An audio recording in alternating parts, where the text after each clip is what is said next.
AP deputy CM Pawan Kalyan వ్యాఖ్యలపై మాజీ మంత్రి కేటీఆర్ స్పందించారు.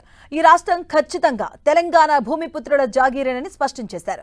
పవన్ ను ఏపీ డిప్యూటీ సీఎంగా గౌరవిస్తామని, అంతేగాని తెలంగాణ సచివాలయంలో వచ్చి కూర్చుంటామంటే కుదరదని హెచ్చరించారు కేటీఆర్. తెలంగాణకు ఓజీ కేసీఆర్ ఉన్నారని, మీరు అవసరం లేదని పవన్ కళ్యాణ్ కు చురకలంటించారు కేటీఆర్. దేశంలో ఏ నాయకుడైనా ఏ నాయకురాలైనా ఒక పార్టీ పెట్టవచ్చు. పార్టీ పెట్టి ఎక్కడైనా పోటీ చేయవచ్చు. ఏ ప్రాంతంలో అయినా ఏ రాష్ట్రంలో అయినా నిరభ్యంతరంగా పోటీ చేయొచ్చు. ప్రజాస్వామ్య భారతదేశంలో అది అందరికీ ఉన్న హక్కు. నేను అడుగుతా ఉన్న పవన్ కళ్యాణ్ గారిని వల్ల మీరు కొత్తగా పోటీ చేసేది ఏముందండి? జనసేన 2023లో పోటీ చేయలేదా? మీరు చేశారు కదా అసెంబ్లీ ఎన్నికల్లో. మొన్న మున్సిపల్ ఎన్నికల్లో కూడా పోటీ చేశారు కదా 350 వార్డులో. కొత్తగా చేసేదేమో. అండ్ ఇంకోటి, మిమ్మల్ని ఎవరు ఆపుతున్నారు? పవన్ కళ్యాణ్ గారైనా ఎవరైనా సరే తెలంగాణ ఆవిర్భావ దినోత్సవం రోజు వచ్చి ఇక్కడ మేము సభ పెడతాం. అది కూడా గతంలో నేను తెలంగాణ ఏర్పడ్డప్పుడు నాకు ఆ విభజించిన పద్ధతి నచ్చలేదు. ఒక ఆయన అంటాడు తల్లిని చంపి బిడ్డను బతికించారంటాడు. ఇంకొక ఆయన విభజించిన పద్ధతి నచ్చలేదంటాడు. ఇవన్నీ ఏంటంటే తెలుగు హైదరాబాదీ అల్ఫాజ్ మే బోల్నా అయితే గుమా ఫిరాకే బోల్నా బోల్తే ఇసుకో. నాకు ఇష్టం లేదు తెలంగాణ ఏర్పడని సీదా సీదా చెప్పక ఉల్టా పుల్టా మాటలు ఎందుకు? ఇది బాగలేదు అది బాగలేదు. మరి నువ్వు అది బాగలేక ఇది బాగలేక 11 రోజులు అన్నం తినకుండా ఉంటే మళ్ళీ తెలంగాణ ఆవిర్భావ దినోత్సవం రోజు మీటింగ్ పెట్టాల్సిన అవసరం ఏముంది? సరే మీటింగ్ పెడదాం అనుకున్నావు. అడ్డుకున్నది ఎవరు? కాంగ్రెస్ ప్రభుత్వం. ఏమైనా అనాలనుకుంటే వాళ్ళని అనాలా? మీ అయ్యే జాగీరా. నేను ఒకటి మాత్రం పవన్ కళ్యాణ్ గారు గుర్తుపెట్టుకోవాలి.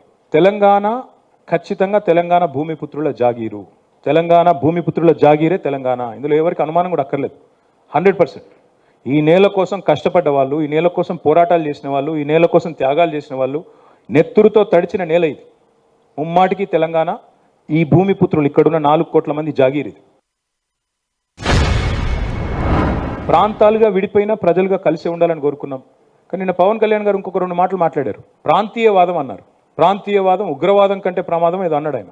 నేను వారికి గుర్తు చేస్తా ఉన్న ప్రాంతీయవాదం అంటే మరి పొట్టి శ్రీరాములు గారు 58 రోజుల పాటు ఆత్మ బలిదానం చేసుకున్నారే, సరే అది కూడా ప్రాంతీయవాదం అంటారా?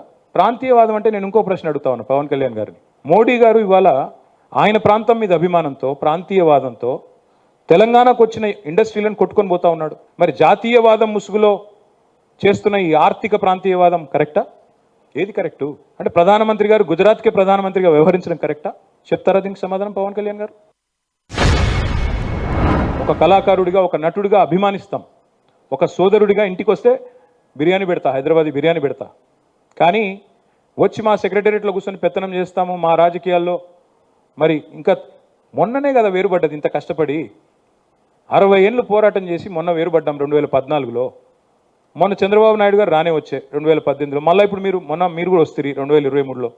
That's all I'm saying. And last word I will like to say on this. Pawan Kalyan గారిది ఈ మధ్యన ఓజీ సినిమా వచ్చింది. I would like to remind my brother Pawan Kalyan, we have a Telangana OG KCR. ఇక్కడ మా కేసీఆర్ గారు ఉన్నారు. ఆయన చాలు మాకు. He will take care of us, he will take care of the state and our issues. ఇంకో మాట, చాలా విచిత్రమైన మాట అన్నారు నిన్న ఆయన. ఇంకొన్ని రోజులు అయితే జనగణమన పాడరు.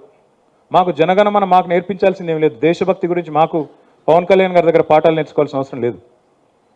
ఈ నేల ఆనాడు నిజాం సర్కార్కు వ్యతిరేకంగా పోరాటం చేసిన నేల, కమ్యూనిస్టులు కదం దొక్కిన నేల ఇది. కాబట్టి మాకు పోరాటాలు కొత్త కాదు, మాకు యుద్ధాలు కొత్త కాదు, త్యాగాలు కొత్త కాదు.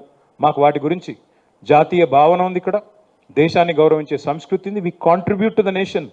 We are less than 3% of India, but we contribute to 5% of India's GDP. So we don't need any kind of moral lectures or moral policing from